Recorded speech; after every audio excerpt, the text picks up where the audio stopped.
Okay, day 134, How to Catch a Spy. This is version 3. So if folks in the past have had a lot of Muslim Brotherhood contacts to the extent where you're contracting with them as a private army, giving them Stinger missiles, giving them sarin gas, they're running body parts, they're running kids to the more repressive regimes in the Middle East, they're running potentially drugs through Turkey, out of Pakistan, and so forth. We have to look at those as rat lines, and we have to look at rat lines inside, I think, the United States as well, both information rat lines as well as all those other rat lines. So this is an information rat line, is what I look at it. This is a communication between supposedly two Russian banks and Trump Tower email server. I believe this server was hacked. I don't believe someone set up this server at Trump Tower to only talk to two different places. One was a Russian bank, another one was a healthcare system in Grand Rapids, Michigan. What I do think is that somebody did hack the server, set it up to make it look like Trump was doing some kind of transactions with these Russian banks. And for some reason, they chose Spectrum Health as the place to get emails about how their hacking was going. I guess that's what I was saying this morning. And I said ports and passwords. What I meant to say was ports can a lot of times tell you what servers are existing and what applications are on those servers. So I don't think that they were being hacked from Russia, but that's certainly something that Congress can look into. I believe that the hacker was at somewhere at Spectrum Health. Now, the news articles, or many news articles, were written about this information, Salon being the source, and Franklin Foer, F-O-E-R, is the source of this information. Now, what he didn't turn over was the raw data. The raw data would actually have the IP addresses of these servers, and I think you should turn that over. I think you should turn the raw data over. Here's the Trump IP address, so we already know that. But the Spectrum Health could go to an actual physical address that shows us where the hacker is. So they didn't do that. They gave this information to 9 different experts, and the experts characterized and said it looks like human traffic rather than it looks like robot traffic. So that's why we need to know exactly where these where in the Spectrum Health system does this go back to. Now, Spectrum Health, Grand Rapids, Michigan, and here's a lot of their advertisements focus a lot on drug rehabilitation, much more than other types of health systems, and especially this Noxolone, which is a substitute for, I guess, when you're on oxycodone or heroin or that sort of thing. And it's very much a business as far as you have to go in 5 times a day. They want you to go to these retreats and get off the drugs and so forth, which is fine. But knowing what I know about Hillary, her dealings with Mark Rich, her dealings with Awan, this isn't Amjad Awan, but they were running in drugs from Pakistan and through Turkey into Europe and through the United States. And I'm just wondering who the person is at Spectrum Health that purchases the refined drugs for Suboxone, and is that actually being made in Pakistan? That's my question. That's my question of the day.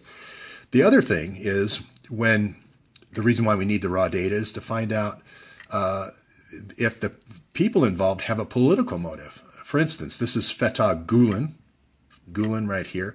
He's kind of split off between Erdogan in Turkey. He has kind of a more secular approach to Islam than Erdogan.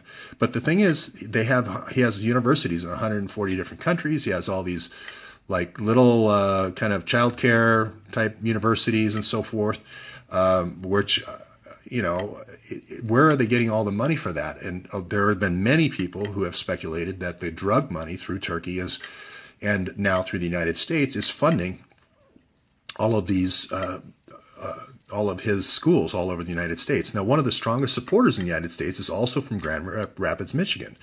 His name is Muzaffar Awan. He's written several articles, numerous articles, about the future of Islam and so forth, and this kind of more secular Islam. Now, I'm not saying Muzaffar Awan is in any way, he's a doctor, he's in any way internal medicine, in any way involved in the drug business, but I know that Gulen has had many ties to the drug business, and he has many ties to Hillary Clinton.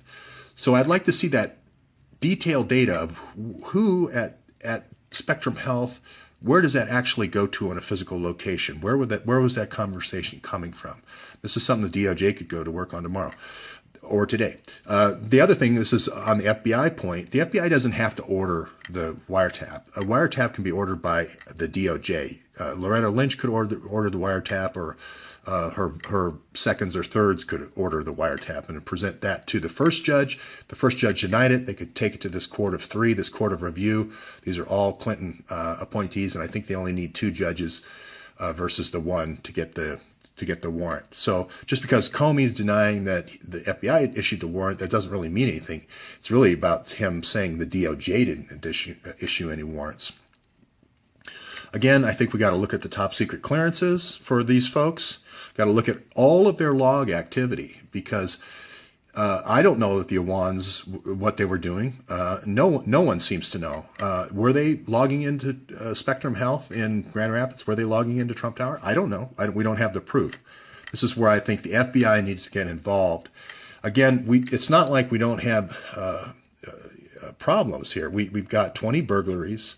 We don't have the cameras yet, but we know that there's 31 different Democrats with all this highly sensitive information on these different committees. We know we've got congressmen that don't have such a great reputation as far as the watchdog groups are concerned. We know all the focus seems to be on Russia and Trump, but no one's talking about Kisselak's meetings for the uranium meetings. Nobody's talking about Kisselak's meetings for the Iran, when he was being the go-between for the Iran nuclear deal. So, and we have this huge amount of money being paid to these Pakistani brothers. So again, this is in the hands of the Capitol Police. It's not in the hands of the FBI. So what I recommend here is the server and all of the, whatever was netted out of these 20 burglaries, if it was hard drives, thumb drives, computers, I recommend that's not to be kept at the Capitol Police wire cage, for evidence cage. I think that should be in the vault of the FBI. And again, I think we should start publishing pictures of all the people involved and start saying we have an active probe here. Start looking at the phone records and so forth, and start admitting that there's an active investigation. Again, these folks, I'm not casting aspersions here. They've been connected to Hezbollah groups that are involved in drug running. So there's the financial anomalies, the 2.5 times, 3 times pay. And we need to start looking at their movements with their GPS and seeing what characterized the activity. How often did they go into the office to make 3 times what the average congressional staffer made, for instance? What were their activities after 5 o'clock and so forth? And again, we need to look at the metadata here to see if there was any connections made to Hillary's server, to Huma's server. Did the Awan brothers ever log into those servers as well as their own server? We don't know. So all those server logs need to be turned over and presented to the House Intelligence Committee as well, and maybe a special prosecutor. So that's my update for this afternoon. I'm calling for the release of the detailed IP data that was presented in the Salon article.